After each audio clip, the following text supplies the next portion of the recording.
Bad Boys is a coming-of-age drama prison film taking place in a juvenile detention center starring Sean Penn, and I think in his debut role. He plays Mick O'Brien, a delinquent youth who decides to try to rob a briefcase of drugs from a fellow hoodlum. However, things go wrong and he ends up in a juvenile center as the fish with another kid.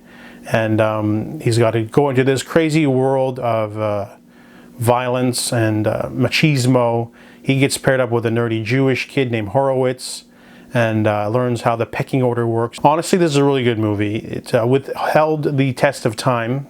Despite being filmed in 1983, it's still relevant today with gang violence and really good themes of rehabilitation. There's multiple scenes of a hard ass trying to teach them in class and stuff like that, and even though I don't think juvenile detention centers are like this now, it's still really compelling stuff as we see Mick trying to survive in this environment.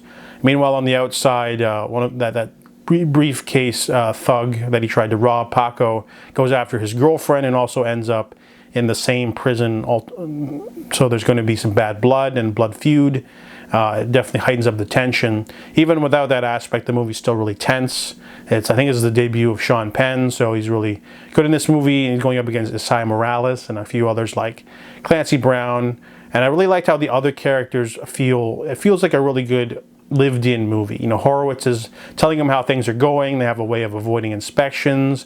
They have cigarette action. That's like their currency. They do bets. They do favors for extra food at the lunchroom. There's a really great, world building in this, even though it's just a small detention center.